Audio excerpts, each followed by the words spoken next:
Advanced courses తో పాటు first year నుండే campus recruitment training leading companies లో 13,000 plus placements with 13.5 lakhs highest package.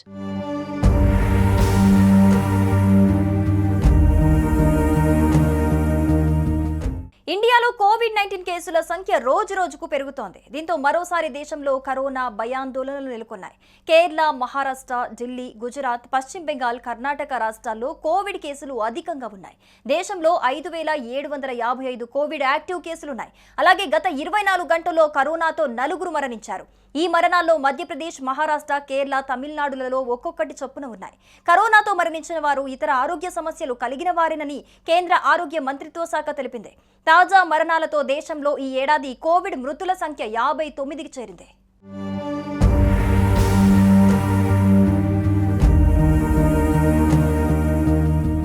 ఈ ఏడాది జనవరి నుంచి ఇప్పటి వరకు కరోనా కారణంగా 59 మంది మృతి చెందినట్లు కేంద్ర ఆరోగ్య శాఖ తెలిపింది. కరోనా వ్యాప్తిని అరికట్టేందుకు కేంద్ర రాష్ట్ర ప్రభుత్వాలు ముందస్తు జాగ్రత్తలు చేపడుతున్నాయి. ప్రజలు మాస్కులు ధరించడం, సామాజిక దూరం పాటించడం, చేతులు శుభ్రం చేసుకోవడం వంటి జాగ్రత్తలు తీసుకోవాలని అధికారులు సూచిస్తున్నారు.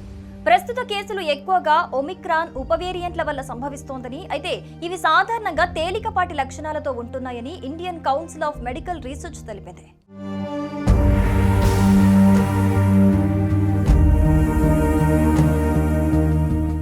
భారతదేశంలో మే 22న కోవిడ్ యాక్టివ్ కేసుల సంఖ్య 257గా ఉండగా 2 వారాల వ్యవధిలో ఈ కేసుల సంఖ్య విపరీతంగా పెరిగిపోయింది. కేంద్ర ఆరోగ్య కుటుంబ సంక్షేమ మంత్రిత్వ శాఖ ప్రకారం కేరళ అత్యంత ప్రభావిత రాష్ట్రంగా ఉంది. దేశంలోని వివిధ రాష్ట్రాలలో కేసుల పెరుగుదల కనిపిస్తున్నప్పటికీ చాలా కేసులు తేలికపాటివేనని, ఇంట్లోనే ఐసోలేషన్ లో ఉంటే కోలుకుంటున్నారని అధికారులు చెబుతున్నారు. వృద్ధులు, దీర్ఘకాలిక ఆరోగ్య సమస్యలు, ఇతర ఆరోగ్య సమస్యలు కలిగిన వారు కోవిడ్ బారిన పడితే తప్పకుండా చికిత్స తీసుకోవాలని సూచిస్తున్నారు. కోవిడ్-19 కేసుల సంఖ్య పెరుగుతున్న నేపథ్యంలో ఆక్సిజన్, ఐసోలేషన్ బెడ్స్, వెంటిలేటర్లు, అవసరమైన మందులు అందుబాటులో ఉన్నాయా లేదా నిర్ధారించుకోవాలని అన్ని రాష్ట్రాలు, కేంద్రపాలిత ప్రాంతాలను కేంద్రం ఆదేశించింది.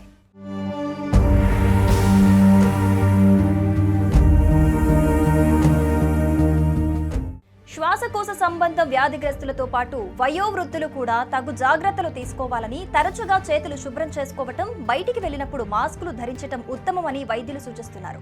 ఈ జాగ్రత్తలతో కరోనాతో వ్యాప్తి తగ్గుతోందని సలహా ఇస్తున్నారు. రోగ నిరోధక శక్తి తక్కువగా ఉన్నవారితో పాటు వృద్ధులు, శ్వాస సంబంధిత సమస్యలు, తీవ్ర అనారోగ్య సమస్యలు ఉన్నవారు తమ పరిధిలో జాగ్రత్తగా ఉండటం శ్రేయస్కరం. బూస్టర్ డోస్ తీసుకోని వారు ఇప్పుడైనా తీసుకోవాలని వైద్యులు సూచిస్తున్నారు. నేటి కరోనా వైరస్ వేగంగా వ్యాప్తి చెందటం లేదని, తీవ్ర అనారోగ్యాలకు కారణం కావటం లేదా అతిగా భయపడవలసిన పని లేదని నిపుణులు సూచిస్తున్నారు. అయితే మన ఆరోగ్యం మన చేతుల్లో ఉంది. మనం తీసుకునే జాగ్రత్తలు మనకు శ్రీరామ రక్ష అని తెలుసుకోవాలి.